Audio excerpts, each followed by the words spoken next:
Bom, gente, eu abro aqui a edição desta segunda-feira, a semana nossa aqui no Faixa Livre, conversando com o sociólogo e professor livre-docente do departamento e do programa de pós-graduação em Sociologia da Universidade de Campinas, a Unicamp, Fábio Mascaro, querido. Professor Fábio Mascaro, bom dia. Bom dia, Anderson. Bom dia a todo mundo que está assistindo aí. Boa segunda-feira para todo mundo. Professor, agradeço muito aqui a sua presença para fazer esse papo conosco no Faixa Livre. É a primeira vez que a gente conversa aqui no programa. Obrigado por ter aceitado o nosso convite para a gente falar um pouco sobre o cenário da política nacional, viu, professor? Porque não anda nada fácil a situação da população do nosso país, ainda mais nesse governo que se coloca em meio a esses interesses, né? Essa construção que foi feita para ganhar as eleições lá em 2022, essa amplíssima aliança que, ao que parece, acima de tudo, atende aos interesses de um lado só dessas forças aí que fazem pressão sobre o governo, atende aos interesses dos neoliberais, lamentavelmente. O governo agora deu mais essa prova diante dessa situação envolvendo o IOF, o Imposto sobre Operações Financeiras, que o ministro da Fazenda, Fernando Haddad, acabou voltando atrás gente da pressão que veio do Congresso Nacional e dos interesses daquela turma de lá, da Câmara em especial. Professor, eu não vou nem me alongar muito aqui nessa introdução, eu queria saber logo do senhor como é que o senhor avalia esse governo, porque a população brasileira tem avaliado, lamentavelmente, cada vez pior. A gente tem visto isso pelas pesquisas de popularidade do governo, os números são preocupantes, ainda mais um governo, um presidente que vai tentar a reeleição no ano que vem perdendo o apoio popular, enfim. Como é que o senhor avalia, professor, os rumos do governo Lula até aqui, com um pouco mais de 2 anos e 5 meses desse terceiro mandato? Bom, queria eu agradecer, na verdade, o convite. Para mim é um prazer enorme estar aqui com vocês, com o Anderson, com o pessoal do Faixa Livre, com todo mundo que está escutando. Então, é um prazer poder discutir um tema que, na verdade, não é muito prazeroso do ponto de vista, como você introduziu bem, das expectativas que se colocam, né? Acho que você resumiu muito bem, quer dizer, um governo que foi construído em cima de uma frente ampla, que foi talvez importante do ponto de vista eleitoral naquele contexto, não é, para derrotar a possibilidade de reeleição de um governo de extrema direita, que seria evidentemente catastrófico sob todos os cenários, não é? Mas que ao mesmo tempo se mostra com muito mais dificuldades, não é, de apresentar, e mais do que isso, de aplicar uma perspectiva, não é, um projeto que consiga de fato aí sim fazer frente, não é, de um ponto de vista estrutural mais do que conjuntural e eleitoral, fazer frente a essa ascensão da extrema direita que a gente vê no Brasil, que a gente vê de alguma forma no mundo todo, não é? Eu acho que de fundo, não é, para além dessas questões, algumas das quais você mencionou, não é, o debate atual, por exemplo, o recuo em torno do IOF e outras questões que estão em voga nesse momento, não é? Eu acho que um problema de fundo que a gente vê é um governo, não é, o governo Lula, que de alguma maneira prolonga uma cultura política, acho que a gente pode dizer assim, não é, uma cultura política de conciliação, não é, que era a mesma já dos governos anteriores, não é, mas num contexto, numa situação que já não é mais a mesma, não é? Quer dizer, nos governos Lula 1 e 2, por exemplo, mesmo Dilma 1, não é? Havia ali uma novidade, não é, a ser apresentada à população diante da catástrofe dos governos anteriores do PSDB, que tinham sido responsáveis por nos inserir, como diria o FHC, na globalização neoliberal. Para ele era a única alternativa possível, um pouco esse, como sabemos, é o argumento neoliberal por excelência, de que não há alternativa, como diria a Margaret Thatcher. Não é? Então, se nesse contexto, né, lá dos governos Lula 1, 2, Dilma 1, quer dizer, essa perspectiva já tinha os seus limites, que se mostraram, inclusive, nos desdobramentos posteriores, hoje a coisa ainda é mais complicada ainda, não é? Quer dizer, tem-se a ilusão de que, por meio dessa conciliação, dessa frente ampla, mais ou menos permanente, quer dizer, que a gente consiga fazer frente à ascensão da extrema-direita. Mas o que a gente tem visto é o contrário, não é? Quer dizer, então a gente vê um governo que até ensaia algumas medidas mais ou menos cosméticas, algumas importantes, em favor dos de baixo, mas que funciona no horizonte que é um horizonte completamente sequestrado pelos interesses e pelos valores das classes dominantes, não é? Como você bem resumiu. E num contexto em que o governo não tem uma, quer dizer, a gente vê uma ausência de uma perspectiva de uma transformação mais estrutural, quer dizer, e isso de alguma maneira quer dizer, esse estreitamento do horizonte de expectativa que o próprio governo, por sua cultura política, pelo modo como ele encarna, inclusive a forma de governar, quer dizer, isso impacta a nossa própria maneira de ver o presente e as possibilidades do presente. Não é? A gente fala-se muito na correlação de forças, quer dizer, que ela seria desfavorável, de fato, ela, da maneira como ela se apresenta, ela é desfavorável, mas ao colocar as coisas como elas são, como se elas vão continuar sendo da mesma forma, a gente acaba hipotecando o futuro em nome da gestão do presente. Não é? E com isso, eu acho que, com esse medo de cutucar a onça com vara curta, porque a correlação de força seria desfavorável, a gente acaba um pouco perdendo de vista, na verdade, que a vara está curta agora e que o desafio é como transformar ela numa vara que tenha capacidade de, aí sim, fazer um enfrentamento com a extrema-direita, o que passa, evidentemente, pela construção de uma outra perspectiva política, de uma perspectiva de enfrentamento, de um resgate, uma perspectiva da luta de classe. Sem dúvida alguma. É muito importante a gente trazer à tona essa questão da luta de classe aqui no nosso país, mas infelizmente o presidente Lula parece que não tem o menor interesse em trazer essa questão à baila por aqui. Aliás, o senhor falou ainda há pouco a respeito da extrema-direita. O Lula, ele disse lá em Paris, né, ele está numa viagem lá à França, uma viagem oficial, enfim, no último sábado, durante essa visita, o Lula disse que a extrema-direita não voltará a governar o país. Isso, obviamente, o nosso Brasil. Diante disso, professor, dessa fala do Lula, que, acima de tudo, parece que ele se coloca nessa gestão a fim de evitar a volta da extrema-direita a qualquer custo. Agora, a pergunta que fica é a seguinte: o que é que o governo Lula faz, de fato, para evitar a volta dessa extrema-direita, professor?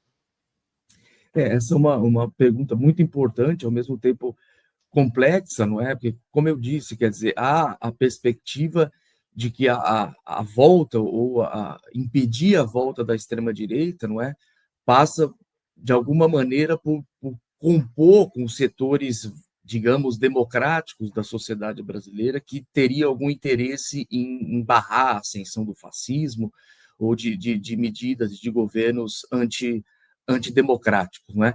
Mas nesse processo, o governo Lula acho que acaba perdendo de vista, não é, o fato de que aqui a gente está lidando o problema da ascensão da extrema direita, quer dizer, é o problema do próprio capitalismo, não é? Há um filósofo da primeira metade, sobretudo do século XX, chamado Max Horkheimer, que era da chamada Escola de Frankfurt, né? Certa vez ele disse uma coisa muito interessante. Ele falou: se não se quer falar de capitalismo, é melhor se calar sobre o fascismo. Ou seja, o que ele estava querendo dizer, o problema do fascismo, quer dizer, no caso aqui que a gente está falando da ascensão da extrema-direita de uma forma mais geral, quer dizer, é o problema da crise do próprio capitalismo, né? No limite, a extrema-direita é uma resposta capitalista à crise do próprio capitalismo, não é? E nesse sentido, quer dizer, o governo Lula parece que perde de vista no seu horizonte, não é, que no limite, quer dizer, setores que ele tem como democráticos, no fim das contas, quando o conflito distributivo, não é, para falar em termos gerais, quer dizer, mas o conflito mais amplo de interesses e valores de classes antagônicos se manifesta, não é? Esses setores acabam sempre se colocando do lado do que para eles é o menos pior, que é a extrema direita, na medida em que com eles têm uma convergência fundamental, que é a defesa, quer dizer, do sistema em crise contra qualquer alternativa, aí sim antissistêmica. Não é? Então, nesse sentido, quer dizer, para retomar a sua pergunta de maneira mais concreta, o que o governo Lula faz para impedir a volta do fascismo, não é? Infelizmente, quer dizer, algumas medidas podem ser importantes, como eu mencionei, mas, no geral, quer dizer, o que a gente vê é um governo um pouco perdido, não é? Um governo completamente vinculado ou pautado pela agenda da própria extrema-direita, não é? E isso é algo que faz quer dizer, que seja um governo, e a esquerda hegemônica, de uma maneira geral, não é, que fique sempre correndo atrás, não é, de uma agenda política que é pautada, acaba sendo pautada pela direita e pela extrema-direita, não é? A gente vê a pressão enorme que se tem sobre qualquer medida, mais ou menos, que confronta mais ou menos certos interesses, ainda que sejam medidas nada estruturais, não é? Então, nesse contexto, quer dizer, a gente vê que é um governo que não tem capacidade de ofensiva. A gente sabe que a situação é difícil, que não dá para fazer tudo o que a gente quer, mas, ao mesmo tempo, quer dizer, ou se constrói uma alternativa, não é, que se coloca de fato como antissistêmica, o que passaria aí sim por uma reformulação do governo de uma forma geral, e mais ainda da perspectiva do projeto de governo, não é? O que passaria por um projeto que resgataria uma perspectiva de soberania popular, não é, que deixaria de ser um projeto que fique na defesa da ordem, do Estado de Direito, que evidentemente é importante, das instituições, mas que acaba não percebendo, quer dizer, que essa ordem, que esse Estado de Direito, que essas instituições são mais parte do problema do que da solução. Não é? E, nesse sentido, deixa de bandeja para a extrema-direita explorar essa crise, explorar esses problemas que são reais, e deixa de bandeja para a extrema-direita a perspectiva de que é ela que pode apresentar uma perspectiva antissistêmica, quando, no fundo, não tem nada de antissistêmica. Não é? Então, acho que caberia ao governo Lula, se fosse o caso, mas, infelizmente, eu acho que não é? Então, cabe, portanto, à esquerda, a esquerda alternativa, vamos dizer assim, a esquerda socialista, quer dizer, lutar por um projeto que seja um projeto que coloque no horizonte um novo poder instituinte, ou seja, que coloque na agenda medidas que são, de fato, que vão confrontar o andar de cima, e que devem confrontar o andar de cima, não é? Porque aí sim começa a se colocar na agenda aquilo que realmente está em jogo, que realmente cinde os interesses opostos e mostra quem está de qual lado, não é? Mas agora, nesse sentido, o que a gente vê até agora no governo Lula, infelizmente, é uma crença, isso do próprio Lula, isso vem da experiência dos primeiros governos, que de alguma maneira ele conseguiu fazer uma composição num cenário favorável, que representou alguns avanços, ainda que tímidos, e sem romper com o neoliberalismo. Me parece que ele ainda tem essa crença um pouco quase messiânica nos poderes dele próprio de sentar na mesa, negociar e conseguir chegar a acordos, a consensos. E a gente sabe que, infelizmente, quando os interesses e valores antagônicos estão em jogo, os consensos precisam ser definidos com quem que a gente quer fazer consenso, com quais objetivos, não é? E com quem, na verdade, a gente quer confrontar ao invés de buscar fazer consensos impossíveis. Pelo menos um governo que tivesse disposto a fazer a disputa política de fato. Lamentavelmente não é o que nós temos. O governo que concilia cada vez mais atende a turma do grande capital aqui no nosso país é um governo que não disputa. E isso que chama mais atenção, porque a partir do momento em que a gente avaliou, percebeu que construiria-se essa grande aliança pela dita governabilidade, o que a gente esperava, pelo menos, é que houvesse disputa, mas infelizmente não é o que a gente tem visto. A ala esquerda desse governo está isolada, não existe, pelo menos. É o que parece aqui para a gente que está de fora. Professor, o governo Lula, mais uma vez, ele opera claramente com a premissa de que o Estado pode mitigar as contradições do capitalismo. Para além da crítica à conciliação, o que o senhor pensa sobre essa aposta na administração das contradições em vez da sua superação? Esse é um tema fundamental, né? Como você disse, o Lula, ele costuma dizer, não é? E claro que é justo, claro que a gente está de acordo com isso, mas ele diz, é preciso colocar o pobre no orçamento, né? No geral, evidentemente, estamos de acordo, né? O ponto é o seguinte, não é? O orçamento é uma disputa, quer dizer, é aquilo que é produzido pelo trabalho, fundamentalmente, não é? Produzido pela sociedade, quer dizer, e que é pago na forma de impostos. Para onde vai isso? Quer dizer, e há interesses diversos nisso, né? Na captura do fundo público, vamos dizer assim. Então, quando a gente fala em colocar o pobre no orçamento, quer dizer, a gente tem que, ao mesmo tempo, como você colocou, fazer a disputa política, quer dizer, como colocar o pobre no orçamento, quais interesses que hoje capturam parte fundamental do orçamento vão ser confrontados para que o pobre seja colocado no orçamento, e assim por diante. Ou seja, a gente está falando da luta política, no limite da luta de classes, não é?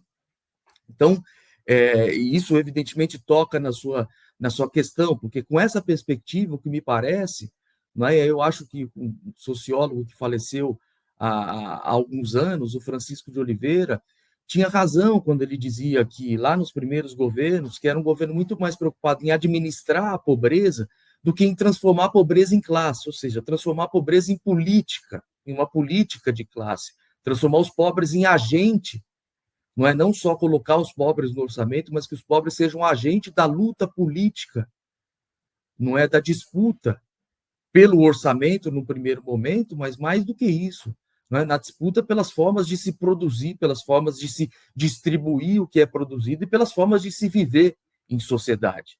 Não é? E aí a questão do Estado, nesse sentido, é fundamental, porque ao colocar as coisas dessa maneira, o pobre no orçamento, pura e simplesmente, o Lula parece que compartilha de uma visão de que o Estado está ali, quer dizer, que ele é um conjunto, uma instituição, um conjunto de instituições que está em disputa, quer dizer, que você pode ali simplesmente colocar o pobre no orçamento sem confrontar fundamentalmente outros interesses, não é? Então, nesse sentido, é mais do que uma perspectiva de conciliação de classes, não é? Parece uma perspectiva de que tenta encontrar alguns espaços para colocar, repito, o pobre no orçamento, sem sequer transformar a própria estrutura do Estado, não é? O que sempre foi a perspectiva clássica do reformismo, desde da Segunda Internacional do Partido Social Democrata Alemão, contra o qual, aliás, contra a direção do qual se voltou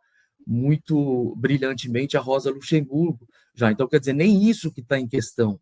Não é nem uma perspectiva de que o Estado é uma espécie de condensação da luta de classes, como disse um outro autor importante, o Nico Poulantzas, um grego que foi radicado na França, não é? Que aí já seria uma coisa a se discutir.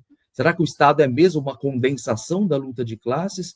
Ou mais do que isso, o Estado pode ser um órgão que tem suas contradições, inclusive de classes, mas que tem, no limite, algum caráter, quer dizer, alguma perspectiva hegemônica dentro dele. Não é? E nesse sentido que a gente vê ainda no Brasil e no mundo, quer dizer, é um Estado completamente capturado pelos interesses das classes dominantes, ainda que ele tenha disputas lá dentro, ainda que se tenha uma perspectiva quer dizer, de alguns remanejamentos dentro desse horizonte, mas o horizonte do Estado é o horizonte do Estado que serve aos interesses das classes dominantes, do grande capital e da burguesia. Então, nesse sentido, quer dizer, mais do que uma disputa, não é, por remanejar as prioridades dentro desse Estado, a luta por colocar o pobre no orçamento seria a luta por, quer dizer, fazer dos pobres classe, sujeito, não é, que possa, inclusive, ter uma perspectiva de tomar a direção do Estado e a direção, no limite, aí para lembrar o Gramsci, a direção hegemônica da sociedade, o que passa, evidentemente, pela luta pelo controle do Estado, mas pela luta, não é? Pela luta de ideias, pela luta cultural no plano da sociedade. Não é? E, nesse sentido, o horizonte do governo Lula, infelizmente, é um horizonte que aceita o encurtamento das expectativas, do horizonte de expectativa, não é? E que transforma, quer dizer, de alguma maneira, a necessidade em virtude. E isso é um problema para o que, quando a gente olha para o nosso futuro próximo, não é? Que parece bastante nebuloso, bastante sombrio, e me parece que, infelizmente, não é, dentro desse contexto, que as capacidades do Lula e as suas eventuais qualidades individuais não serão suficientes para barrar uma perspectiva que é muito mais complexa, que depende, como você disse, de uma luta política que tem que ser feita e enfrentada, porque do lado das classes dominantes ela é feita, como a gente vê. Qualquer medida que confronta os seus interesses, há uma reação imediata, não é? Então, eu diria, quer dizer, que a gente pode ignorar a luta de classe, mas a luta de classe não ignora a gente, sobretudo os de cima não a ignoram, não é? Não é isso que talvez a gente tenha que colocar no nosso horizonte. A classe dominante está sempre no poder aqui no nosso país. Infelizmente, essa é a conclusão a qual a gente chega, seja representada por um governo que se diz de centro-esquerda, como é esse que a gente tem do presidente Lula, seja uma alternativa de extrema-direita, como é o bolsonarismo, enfim. Acima de tudo, com a diferença de que o bolsonarismo, a turma da extrema-direita, faz a luta política, ao contrário do governo do presidente Lula, dessa centro-esquerda que se diz no poder. Professor, queria falar um pouquinho mais sobre a relação do Lula com a classe trabalhadora, porque o lulismo ele ainda se apoia, pelo menos na teoria, em um pacto com os trabalhadores da base da pirâmide, setores do proletariado informal, enfim. Como é que a esquerda marxista pode dialogar com essa nova composição de classe que nós temos e que muitas vezes é refratária à organização política tradicional? Essa é a questão, uma das questões fundamentais, um dos dilemas que a gente tem, não é? Porque a gente sabe que dizer, esse é um processo, a gente está falando aqui muito quer dizer, de questões que nos tocam hoje, não é? Hoje mesmo, digamos, bastante do nosso passado recente, do presente, do nosso futuro imediato, não é? Mas que são, de alguma maneira, consequências de um processo que vem de longe, a gente pode dizer. Não é? Nesse ponto que você tocou, quer dizer, a configuração, a morfologia, como diria meu colega, o Ricardo Antunes, do trabalho, não é? Um processo de transformações que vem lá desde os 70, dos anos 70, 80, com o processo de reestruturação produtiva, e que se liga a uma série de transformações do capitalismo, ascensão do neoliberalismo, e assim por diante, não é? E isso colocou, quer dizer, diversos desafios do ponto de vista político e cultural, da organização da classe trabalhadora, não é? Não por acaso foi pouco depois desse período que começaram a pulular, não é, as teorias ou as perspectivas do fim do trabalho e assim por diante. Não é porque, de fato, à primeira vista, quer dizer, parecia que já não existia mais uma classe trabalhadora como se via antes, que era a classe trabalhadora que lá desde o Marx se pensava que pela posição que ela ocupava na sociedade capitalista, quer dizer, se ela descobre, se ela toma consciência da sua própria condição dentro do capitalismo, ela pode reunir as condições para derrubá-lo e para superá-lo. Não é? Então, parecia, à primeira vista, que essa classe não existia mais. Não é? A questão é que essas transformações, por mais impactantes que elas sejam, quer dizer, elas não anulam, não fazem desaparecer aquilo que o Ricardo chamaria da classe que vive para o trabalho. Ela reconfigura essa classe, ela torna mais difícil identificá-la como um sujeito político, mas não significa que ela tenha desaparecido. Quer dizer, então todo o dilema é fazer um debate franco, quer dizer, não ao mesmo tempo, eu diria, não incorrer em duas respostas que são insuficientes e unilaterais. Uma seria uma resposta marxista, que eu teria como um pouco dogmática, quer dizer que nada mudou, quer dizer que a classe, que o proletariado é o mesmo desde os tempos do Marx, portanto está tudo resolvido do ponto de vista teórico e político, e a outra, evidentemente, seria dizer que pelas transformações que de fato são significativas, a classe deixou de existir do ponto de vista mais estrutural e, portanto, do ponto de vista de qualquer perspectiva política de superação revolucionária do capitalismo.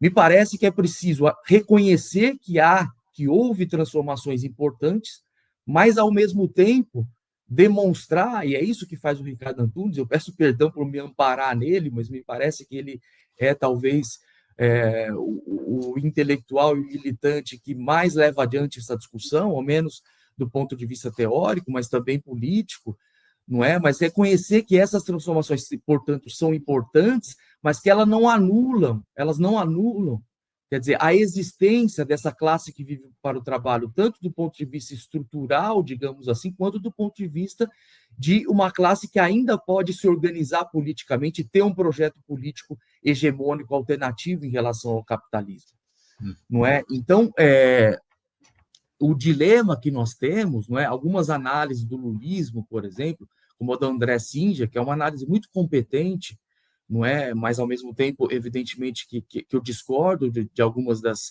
das conclusões a que ele chega, não é? Mas ele vai dizer que o lulismo um pouco foi um governo representativo, de alguma maneira, do subproletariado, mais do que do proletariado organizado das origens do PT.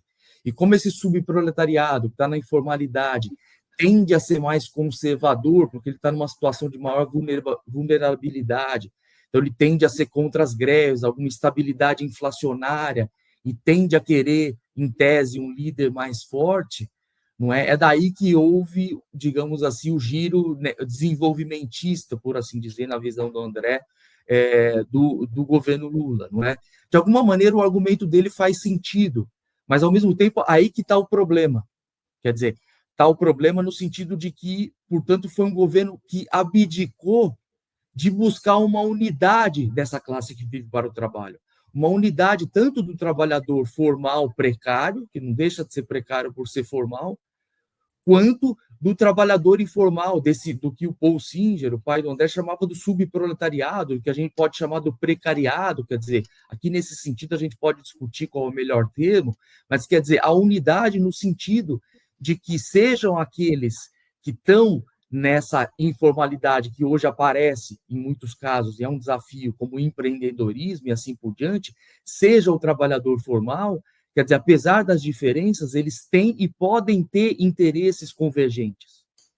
Não é? E aí que está o desafio, não é? Em como buscar esses interesses convergentes. E me parece que, nesse sentido, também há pouca disposição, e aí por uma questão de cultura política, de falta de capacidade de mobilização do governo, não é? E da esquerda hegemônica, não é? De buscar essa unidade de todos esses setores distintos, mas que podem convergir contra um inimigo comum que é o grande capital. A gente vê isso na luta dos entregadores agora, não é? E a gente vê nesse sentido como as instituições, o STF, quando a coisa aperta e quando é interesse de classe que está acima de tudo, mais do que a defesa abstrata do Estado de Direito, a gente vê de que lado eles estão. Né? Como eles têm arbitrado, por exemplo, as questões da justiça do trabalho agora, e como eles vão, mesmo os mais progressistas, aspas, dentre eles, vão arbitrar em favor do grande capital. Nós vemos aí o Barroso, que, aliás, costuma, pelo jeito, é bastante frequentador, inclusive, de personalidades da grande burguesia que têm interesses diretos no STF, sobretudo a esse respeito. Não é? E eu digo isso porque isso tem a ver, quer dizer, com a questão que a gente está discutindo, que é uma das questões de fundo aqui. O que o governo faz para impedir a ascensão da extrema-direita? Porque da capacidade da luta política que a extrema-direita faz, não é que você tem razão, eles não abdicam da luta política, pelo contrário, não é, eles é o que tem mais feito, por isso que eles pautam a agenda, a pior política possível, mas eles fazem, não é? É exatamente fraturar, isso não só no Brasil, fraturar as classes, estabelecer clivagens entre os dominados, entre as classes trabalhadoras. Não é? Nos Estados Unidos, na França, isso através do problema da imigração, não é? Como eles exploram. No Brasil se explora outras temáticas, inclusive essa questão do empreendedorismo e outras. Quer dizer, mas é por aí que passa a extrema-direita e é por aí que ela tenta buscar uma base popular, não é? E ela consegue, não é? Talvez porque o vento lhe seja favorável, mas que também do outro lado a gente abdicou de buscar a unidade da classe trabalhadora, a unidade entre os oprimidos, como diria um filósofo que eu gosto bastante, que morreu por ser um filósofo revolucionário e antifascista, que era o Walter Benjamin. Duas rápidas observações. O senhor citou ainda há pouco o ministro do Supremo Tribunal Federal, presidente da Corte, Luiz Roberto Barroso, que esteve lá eu diria num converscote na casa do presidente do iFood recentemente, cantando alegremente lá ao lado, enfim, uma cantora com o próprio presidente do iFood lá na mesma imagem, enfim, um negócio inacreditável. A gente repercutiu isso, inclusive, aqui no nosso programa. O senhor citou também o professor Ricardo Antunes, comentarista nosso aqui no Faixa Livre, uma das grandes autoridades desse tema da sociologia do trabalho, sempre conversa aqui com a gente, uma grande figura. Aliás, vamos chamar ele de volta aqui para conversar conosco. Já esteve aqui conosco esse ano, vamos tentar trazê-lo aqui novamente para tratar dessas questões relativas ao trabalho aqui no nosso país. Professor Fábio, eu queria trazer aqui uma questão importante, porque Como é que o senhor vê? O senhor acredita que o lulismo ele conseguiu construir alguma forma de hegemonia popular mais duradoura aqui no nosso país? Ou esse governo trata-se apenas, ou a construção que foi feita pelo governo se trata apenas de uma hegemonia eleitoral e de consumo? Como é que o senhor vê o governo Lula construindo essa hegemonia? Essa questão também é outra muito importante, quer dizer, porque uma hegemonia, mesmo uma hegemonia democrática, popular, ou algo desse sentido, quer dizer, envolveria um protagonismo, quer dizer, não só dos agentes governamentais, institucionais, quer dizer, envolveria um protagonismo, de alguma maneira, das classes populares, não é? E nesse sentido, se a gente analisa os dois primeiros governos Lula, o governo Dilma e esse governo, não é? A gente vê a presença, eventualmente, de setores, de personalidade das classes populares, de movimentos sociais, não é, no governo, não é, mas o que não passa por um protagonismo desses próprios movimentos e dos, enfim, que são vinculados e que em tese são vinculados ao Partido dos Trabalhadores e ao governo. Quer dizer, isso se deve, como eu disse de início, quer dizer, a uma determinada cultura política que foi construída.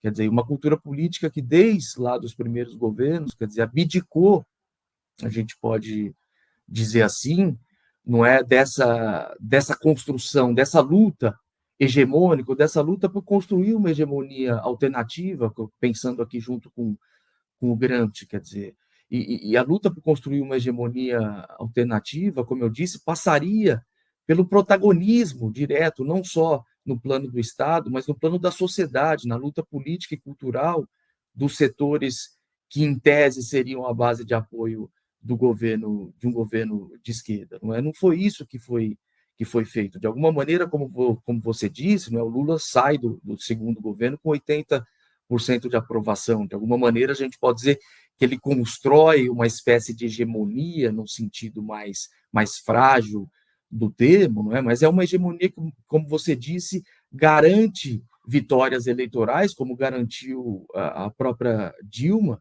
não é? Com certa folga, até de certa maneira, não é? Mas que é uma hegemonia que se mostra frágil no momento em que a luta política, em que a luta de interesses, em que o conflito, num primeiro momento, o conflito distributivo, mas mais ainda, não é, o conflito de interesses e valores antagônicos vem à tona, como começou a vir a partir de 2013, a gente pode dizer, não é um governo que se mostrou completamente incapaz de resistir à onda quando ela veio. Né? Então, nesse sentido, foi uma hegemonia eleitoral, quer dizer, que garante vitórias eleitorais, mas que não garante, quer dizer, que não fomentou, que não favoreceu em nenhum momento uma perspectiva de uma mobilização, de a transformação da pobreza em sujeito, que seria muito importante, inclusive, na resistência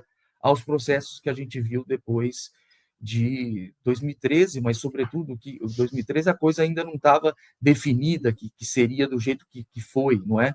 Mas, sobretudo, com o golpe parlamentar de 2016 e assim por diante. Não é? A gente viu como talvez o movimento que tenha ensaiado maior resistência, que foi o MTST, era um movimento que exatamente era independente do governo. Então, quer dizer, talvez o movimento que mais defendeu o governo nesse momento mais difícil foi um movimento que nem era aqueles mais estreitamente vinculados ao governo. Não é? Então, isso coloca um problema desafiador. Não é? O Chico de Oliveira, que eu mencionei há pouco, não é? Numa crítica bastante dura ao governo do PT, lá em 2006, não é? Ainda no, antes do início do segundo governo, que vai ser o governo que muitos vão considerar mais interessante, o que vai ensaiar um certo desenvolvimentismo, como vai dizer o André Singer ou o Armando Boito, né? O Chico de Oliveira vai, comparando o Lula com o Mandela, vai dizer que é uma hegemonia às avessas. Não é? Em que sentido? Ele vai ter, são figuras das classes dominadas, das classes trabalhadoras, que são identificadas com os dominados, não é? Mas que vão emprestar, inclusive, o seu prestígio, não é, aos dominantes. Por isso, uma hegemonia às avessas. São os dominados cumprindo o programa hegemônico dos dominantes, não é? E isso, ainda que, tal como na revolução, numa revolução passiva, como diria o Gramsci, ainda que possa garantir certas conquistas para os de baixo, mas são sempre conquistas limitadas até certo ponto, que nos primeiros governos do Lula foram possibilitadas por um contexto, inclusive internacional, mais ou menos favoráveis, não é? São limitadas, são conquistas limitadas e que jamais podem passar de um certo limite. E qual limite é esse? Do protagonismo das classes dominadas.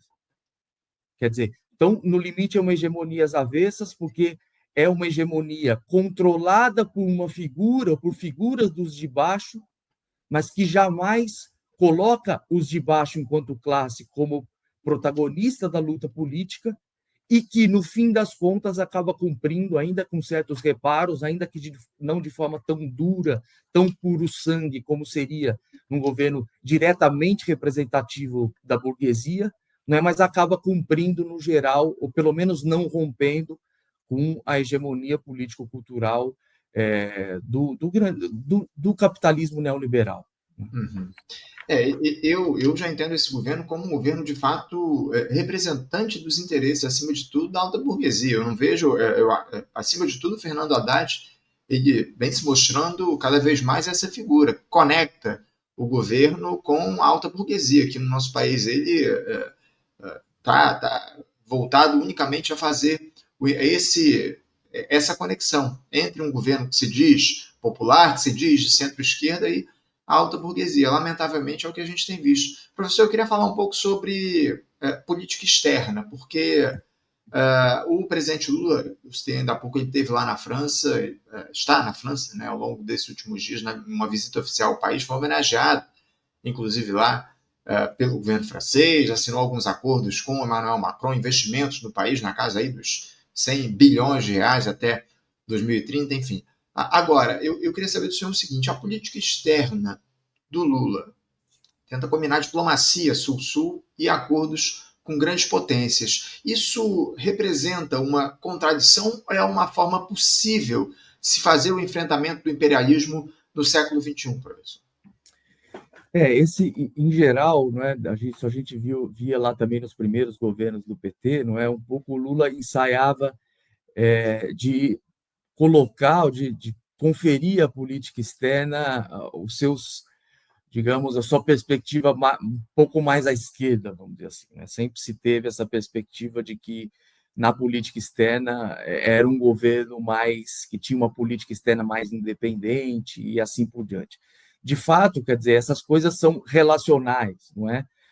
Então, de fato, em comparação com os governos anteriores, lá, os governos tucanos, não é, que eram governos diretamente quer dizer, submetidos, subordinados aos interesses do imperialismo norte-americano diretamente, não é? E esse era o objetivo, aliás, declarado, a integração, a globalização neoliberal, que para o Fernando Henrique era inevitável, não é? Passava pela adesão sem restrições e sem complexos ao chamado consenso de Washington, né? Então, diante disso, evidentemente que o Lula lá ensaiou nos primeiros governos algumas pequenas inflexões, não é, uma política mais voltada para o sul global ou de acordos com países do sul global e assim por diante, não é? Eu diria que ele ensaia um pouco isso hoje, não é? Mas a situação é muito mais complexa, quer dizer, me parece que o Lula ali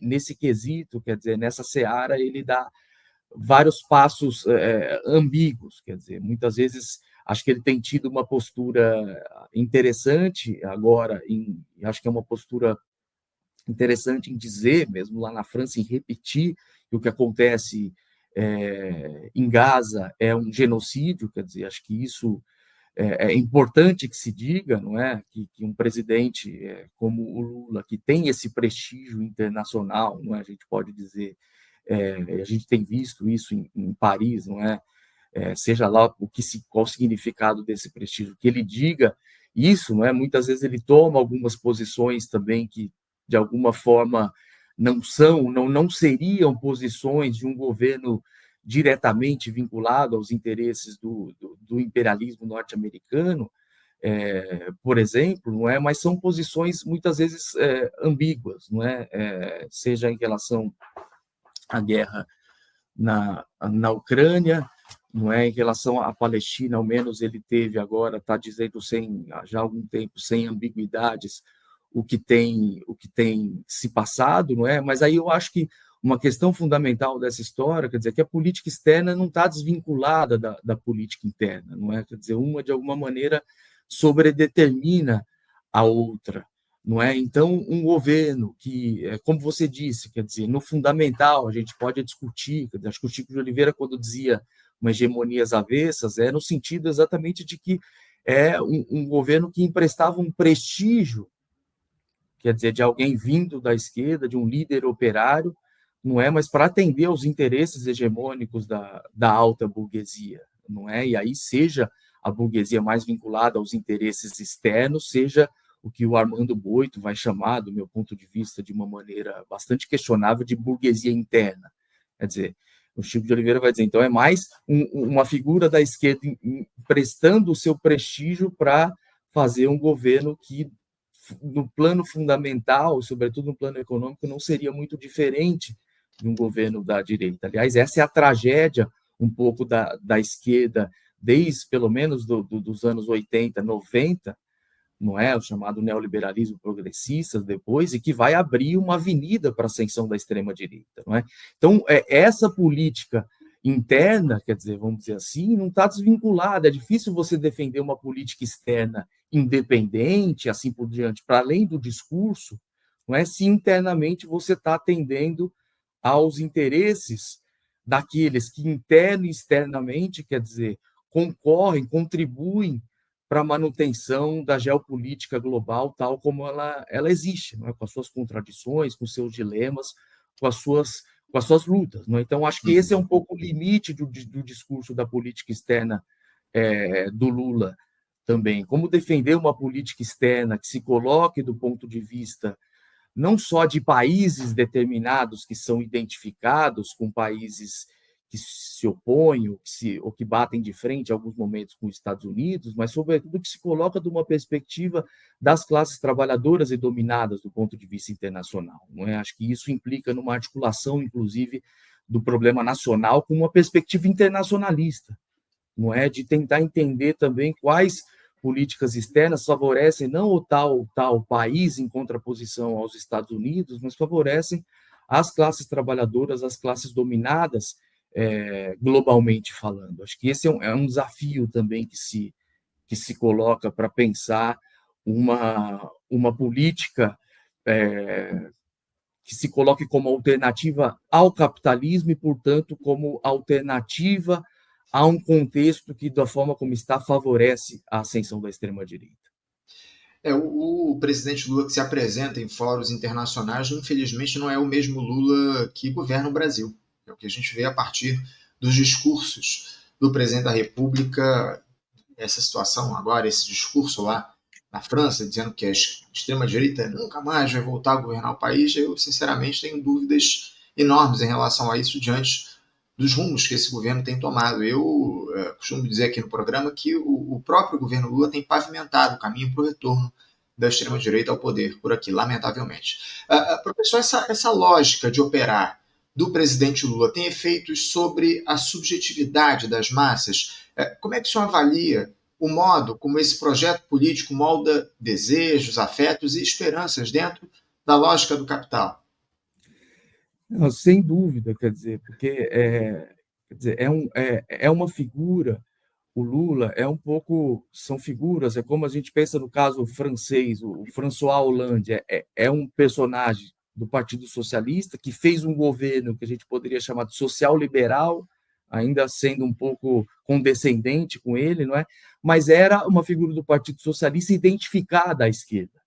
Né? Aí está um pouco a tragédia. Não é? Governos identificados à esquerda que muitas vezes aplicam políticas de direita. Quer dizer, isso tem um impacto, não é, fundamental na subjetividade das classes trabalhadoras, quer dizer, que passam a identificar a esquerda, e a esquerda hegemônica, quer dizer, como quer dizer, um setor político que, no limite, ainda que possa ser mais progressista em questões societais, em questões, como se diz, talvez mal chamando de costumes, não é aplica uma política econômica que é responsável pela crise atual, que não é muito diferente de governos de direita. Quer dizer, é por aí também que vai ser a extrema-direita que vai se colocar como antissistema. Olha só, eles aplicam a mesma política, no fundo é a mesma coisa, não é? Então, isso tem, quer dizer, um impacto fundamental na subjetividade, como você disse, né? O que envolve uma dimensão mais racional, mais de consciência, mas também uma dimensão afetiva, como você disse, não é? Você me colocando essa questão me lembra muito, no final dos anos 30, 1940, para ser mais exato, 39 e 40, o Walter Benjamin, que é um filósofo, que eu peço perdão para citar, o objetivo aqui não é ser pernóstico, ficar mostrando algum tipo de conhecimento, né, mas que ele tocou num ponto que me parece que é muito atual. Né? O Walter Benjamin fez uma crítica da social-democracia, não é? Porque ele dizia social-democracia tinha um certo otimismo do progresso, de achar que estava no rumo certo da história, que estava nadando no sentido da corrente, ele dizia. E esse otimismo fez com que, quando o fascismo ascendeu, ela se espantasse. Ela não conseguisse compreender como é possível, em pleno século XX, algo como o fascismo, sendo que a gente estava avançando, o mundo estava progredindo, nós estávamos progredindo, a democracia estava consolidada e se ampliando. Quer dizer, se tinha uma visão de que daqui em diante as coisas estavam melhorando de tal maneira que seria impossível uma coisa tão bárbara como como o fascismo, não é? E esse, para o Walter Benjamin, foi um dos grandes problemas que explica a ascensão do fascismo. A incapacidade, quer dizer, da esquerda social-democrata de perceber que o fascismo era uma possibilidade contemporânea da própria crise capitalista. Não é? De perceber, inclusive, que era uma resposta possível e até plausível diante da crise do capitalismo, porque dizia o Walter Benjamin, se a gente olha o capitalismo do ponto de vista das classes trabalhadoras, do que ele chamava dos oprimidos, a gente percebe que a exceção acaba sendo a regra, ou seja, a exceção é uma possibilidade permanente. E isso faltou à esquerda da época. Não é? Isso faltou, quer dizer, essa capacidade, não é, de perceber que essa era uma possibilidade colocada. E eu estou dizendo isso porque me parece que os governos do PT, quer dizer, o Lula, sempre compartilharam dessa visão, que vem, sobretudo, da experiência dos primeiros governos dele. Quer dizer, que a gente está, nosso horizonte é o horizonte de uma democracia que está consolidada, que está avançando, que a gente está avançando porque a gente está colocando o pobre no orçamento, a gente está nadando no sentido da corrente. Não é? Daí o espanto com a ascensão do bolsonarismo depois. Meu Deus, é um retorno à Idade Média, que barbaridade. Como assim? Como são ingratos, não é? Vai dizer lá o Gilberto Carvalho. Como são ingratos, ou seja, uma incapacidade de perceber isso na dimensão afetiva. Eu estou dizendo isso, quer dizer, não para fugir da questão, mas para tocar na questão, o impacto na subjetividade, tanto do ponto de vista mais racional da consciência, quanto do ponto de vista mais afetivo. Não é? Porque isso é uma construção afetiva, quer dizer, que pode dar um sentimento de superioridade moral, mas que não faz política. Não é? Dá uma sensação de que, olha, a gente estava do lado certo da história, eles que são bárbaros, eles que não aceitam qualquer avanço, eles que são o atraso, como se diz, e assim por diante, não é? A elite do atraso. Queria saber onde está a elite moderna, não é? Mas, enfim, eles que são malvados, disso a gente sabe, não é? Mas, quer dizer, o que do nosso lado a gente fez para evitar isso, para se contrapor a isso? Aí o Walter Benjamin toca num ponto que eu acho que é de profunda atualidade, nessa dimensão afetiva, porque ele dizia o problema dessa social-democracia é que ela acabou se prendendo num afeto que é um afeto das classes dominantes, quase sempre, que é a ideia de empatia, né? Que tem empatia.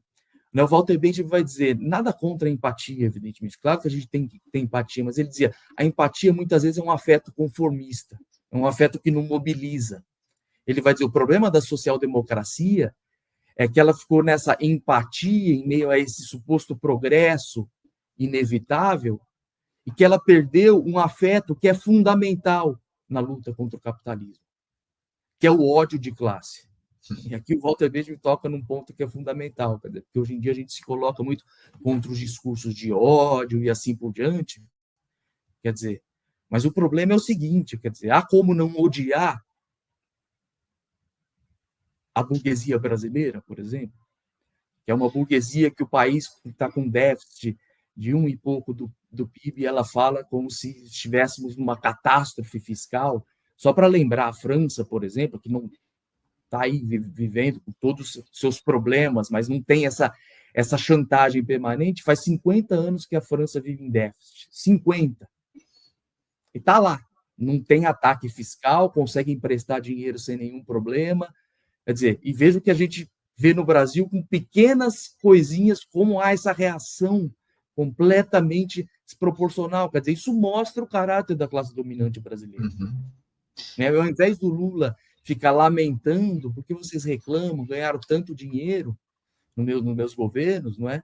Ele deveria perceber que eles estão fazendo política, estão defendendo seus interesses. Quem não está defendendo os nossos é, no fundo, um governo que deveria defender se ele, de fato, se colocasse do lado daqueles que diz colocar. Então, aí o impacto na subjetividade é enorme, quer dizer, porque ele nos desarma, ao mesmo tempo que os nossos inimigos estão bastante armados, não é? E sabem como mobilizar o seu próprio ódio, muitas vezes com a cobertura de personagens bem pensantes e que escrevem sem nenhum ódio aparente, mas que estão ali manifestando ódio diante das classes dominadas, e, portanto, talvez seja o caso da gente também resgatar o nosso ódio diante dessas classes dominantes e fazer política a partir daí. Esse discurso do Lulinha, paz e amor, acima de tudo, desmobiliza a classe trabalhadora, como o senhor traz aqui para a gente. Lamentável, mas é o que a gente tem e parece que o governo Lula, o presidente da República, ele não deve mudar esse discurso, ele se elegeu dessa forma e assim deve seguir até, pelo menos, as próximas eleições, caso ele venha a ser candidato de fato. Professor, ainda assim, o senhor acredita que há alguma possibilidade, ainda que remota, de o governo Lula pavimentar caminhos para além do capitalismo, ou ele funciona de fato como um bloqueio a qualquer horizonte socialista? Eu acho que esse horizonte não está colocado, quer dizer, para o governo Lula. E aí eu diria, talvez, alguns personagens do governo possam dizer que essa é a convicção de fundo, quer dizer, mas o diagnóstico que se faz, quer dizer, de alguma maneira determina a política que vai ser levada a cabo. E o diagnóstico que se faz é de um cenário adverso, que não é inverídico, quer dizer, um cenário complicado, uma correlação de forças desfavorável, não é? Isso tudo a gente pode dizer, tudo bem, é de fato o caso, não é? Mas as conclusões que se tira é que nesse contexto que dá para fazer uma espécie de contenção de danos e ir tentando emplacar algumas medidas que podem reverter a queda de popularidade do governo e tentar eleitoralmente de novo barrar o retorno da extrema direita. Esse é um pouco o horizonte, né? Isso pode dar certo nesse horizonte limitado? Até pode, quer dizer, o Lula tem um capital político, vamos dizer assim, que mostrou certa resistência, não é? Agora, infelizmente, eu digo infelizmente, não porque o meu horizonte seja o mesmo do governo, mas porque a alternativa eleitoral que vai se colocar vai ser muito pior, não é? Infelizmente, não parece ser o cenário que está se apresentando, não é? Então, a questão que se coloca quer dizer, como a gente pode, portanto, não só no plano eleitoral, mas no plano da sociedade como um todo, não organizar uma resistência a esse possível retorno da extrema direita, que é um retorno que pode ser eleitoral, mas que de alguma maneira já vem se pavimentando, para usar o termo que você utilizou, quer dizer, já vem sendo cimentada já desde antes, quer dizer, de alguma maneira a gente pode, como eu disse de início, é a extrema-direita que também pauta boa parte da agenda política brasileira, não é? E com isso, ela faz com que mesmo a direita tradicional, tida como tradicional, acabe cada vez mais se aproximando da extrema-direita, não é? E muitas vezes sendo fagocitada por ela, porque, em geral, se prefere o original à cópia. Né? A gente viu recentemente a entrevista do Romeu Zema, não é? Que, enfim, é um personagem que não dá para esperar muita coisa, mas que conseguiu ainda dizer explicitamente o absurdo, não é? Questionando se a ditadura militar foi de fato uma ditadura. Então, o problema que se coloca de fato, a gente pode pensar eleitoralmente o que fazer para evitar o retorno da extrema-direita. Mas o problema não é só eleitoral, quer dizer, é um problema de hegemonia político-cultural, não é? E, de alguma maneira, mesmo sob um governo do PT, a hegemonia político-cultural ela ainda permanece sob o horizonte das classes dominantes e, portanto, ela é favorável ao retorno, seja da extrema-direita, seja de uma direita cada vez mais extrema. Vamos colocar as coisas dessa maneira. Não é? Então, aí que está o problema. Ao se pensar que talvez a melhor maneira de combater a extrema-direita seja tentar um consenso em torno de questões amplas para evitar, como eu disse, para usar a mesma metáfora, cutucar a onça com vara curta, não é? Nesse processo a gente vai encurtando cada vez mais a nossa vara e nos tornando incapaz de aí sim fazer o combate político que vai ser necessário, independentemente de questão eleitoral. Daí, desse ponto de vista, infelizmente, para esse combate, o governo Lula contribui pouco, não é? Contribui muito pouco e ainda pode, o que seria pior e mais trágico, não é passar a sensação de que, de fato, a esquerda, em geral, o que é visto como a esquerda, é só parte desse problema mais dessa fratura, dessa ferida exposta da sociedade que está colocada na sociedade brasileira, ao invés de ser uma alternativa, uma resposta plausível e alternativa de fato, né, socialista nesse sentido, a essa situação. Tá certo. Professor Fábio Mascaro, querido, quero agradecer demais a sua presença aqui conosco, pela primeira vez batendo esse papo aqui no Faixa Livre. Espero que a gente tenha outras oportunidades para dialogar aqui no programa. Aproveito e desejo uma ótima semana de trabalho para o senhor e deixo meu abraço. Eu que agradeço, um enorme abraço para você, Anderson, para todo o pessoal do Faixa Livre, para todo mundo que está escutando. Foi um prazer enorme aqui pensar junto, não é? Vocês viram, eu não sou nenhum especialista nessas questões e talvez não tenha a melhor competência para conseguir fazer uma análise a mais justa, mas acho que a ideia aqui um pouco colocar essas questões são questões fundamentais para a gente pensar e pensar o nosso presente, resgatar o nosso passado, pensar o nosso presente para poder fazer os combates que são necessários no nosso futuro próximo, não é? Então, um grande abraço. O senhor trouxe reflexões fundamentais aqui para o nosso programa. Um grande abraço, professor. Até a próxima.